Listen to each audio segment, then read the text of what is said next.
안녕하세요. IPO 대어인 크래프톤이 드디어 상장을 하게 됩니다. 청약 관련한 내용들은 따로 영상을 만들어 두었고, 이번 영상에서는 과연 크래프톤이 어떤 기업인가, 어떤 사업을 하는가, 또는 투자를 할 때 어떠한 위험 요소들이 있는지에 대해서 말씀드리겠습니다. 우선은 회사 개요입니다.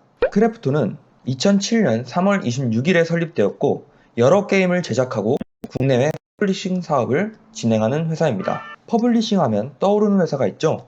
바로 지난번에 상장했던 카카오게임즈입니다. 하지만 크래프톤은 이런 퍼블리싱보다는 게임, 배틀그라운드 하나로 먹고 사는 회사라고 생각하시면 됩니다. 회사의 주요 라인업에는 배틀그라운드, 테라, 엘리온 등등이 있는데, 사실 제가 게임을 잘 안 하기 때문에 들어본 것도 있고 처음 듣는 것도 있습니다. 혹시 본인이 게임에 대해서 잘 아신다면 투자하는데 참고하시면 될 것 같습니다. 2017년부터 18년까지 세계 유료 PC 게임 1위는 역시 배틀그라운드입니다. 또한 모바일 게임은 캔디 크러쉬 사가가 1등을 차지하고 있다가 2020년 드디어 배틀그라운드가 1위에 등극하게 되었습니다. 이런 지표를 보게 되면 배틀그라운드의 인기가 정말 대단한 것을 알 수 있네요.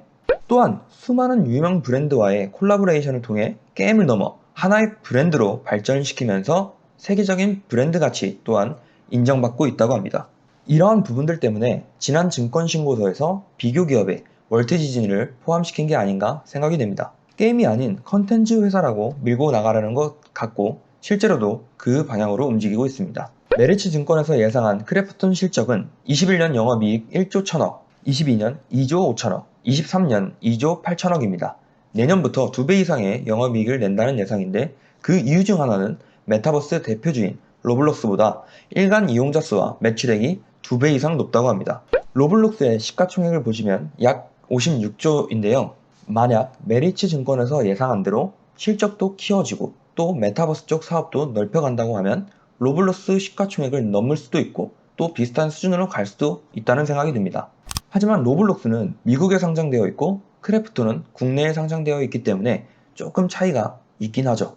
아무튼 정리해서 말씀드리면 크래프톤은 게임 사업뿐만 아니라 여러 기업, 유명 브랜드들과의 콜라보를 통해서 그만의 브랜드 가치를 인정받고 있으며 많은 이용자들을 확보하고 있기 때문에 메타버스로의 사업이 발전된다고 하면 더욱더 시너지를 낼 수 있을 것 같습니다. 하지만 이런 장점들만 보고 투자를 하면 안 되겠죠? 과연 투자를 할 때 위험한 요소들은 어떤 것이 있는지 알아보도록 하겠습니다. 게임 사업 내 경쟁 심화 관련 위험입니다. 게임 산업은 전 세계적으로 경쟁이 매우 치열하며 또 기술 발전이 급속도로 변하고 있고 또 트렌드의 변화도 있기 때문에 이러한 것에서 경쟁력을 유지하지 못하는 경우에 사업에 부정적인 영향을 미칠 수 있다는 것이죠.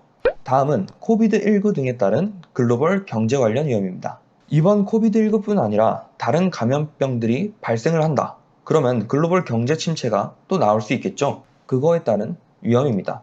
이건 다른 기업들도 아마 해당이 될 거예요. 다음은 거시경제 관련 위험입니다. 이건 역시 거시경제가 침체되거나 또는 예상이 되면 경제가 안 좋아지니 소비가 줄어들고 그렇게 되면 사업에 부정적인 영향을 미칠 수 있습니다. 다음은 중국 게임 시장의 불확실성 관련 위험입니다. 중국의 모바일 시장 게임은 중국의 모바일 게임 시장은 전 세계 1위입니다. 중국 내에서 게임 관련 규제가 확대되거나 정치적 불확실성이 증가하는 경우 사업에 부정적인 느낌을 줄 수 있는 거죠. 다시 한번 느끼지만 여러 사업 영역에서 중국 시장은 결코 무시할 수 없는 것 같습니다. 그리고 마지막으로 주요 매출처 편중 관련 위험입니다. 2020년 기준으로 A사는 당사 매출액의 68.1% 수준의 높은 비중을 차지하고 있다고 해요. 그러니까 하나의 회사 A사가 크래프톤 매출액의 68.1%를 차지한다는 거죠. 그리고 상위 3개 매출처에 대한 매출액 집중도는 점점 증가해서 2021년 1분기 88.5%로 정말 집중도가 높다고 할 수 있습니다. 만약에 이런 주요 매출처와의 계약이 중단되거나 계약 조건이 악화된다면 당연히 사업적으로 부정적인 영향을 미칠 수 있겠죠. 여기서 크래프톤의 주요 매출처에 대해서 말씀드리면 플랫폼을 운영하는 기업에는 구글, 애플이 있고 퍼블리싱 기업에는 텐센트, 카카오게임즈가 있습니다. 그러니까 이들 기업들과의 계약이 조금 틀어진다고 하면 매출에 굉장한 타격을 입을 수 있다는 거죠. 지금까지 크래프톤이 어떤 사업을 하고 있고 또 투자할 때 위험 요소들이 무엇이 있는지에 대해서 말씀드렸습니다. 요즘 같은 시장 상황이 조금 뭔가 조심해야 된다는 개인적인 생각이 있고요. 그래서 포지션을 조금 줄여나가고 있는 상황이긴 합니다. 저는 청약을 신청하고 상장 당일날 처분할 계획을 가지고 있습니다. 아마 대부분의 사람들이 이런 계획을 가지고 있을 텐데요. 그러니 따상은 좀 힘들 것 같긴 해요. 그리고 가격이 좀 빠진다 싶으면은 조금씩 주식을 모아갈 생각입니다. 왜냐면 포트폴리오에 게임 중 하나는 무조건 있어야 된다고 생각이 되기 때문이죠. 아무튼 모두 신중하게 투자를 해서 꼭 성투하시기를 바라겠습니다. 감사합니다.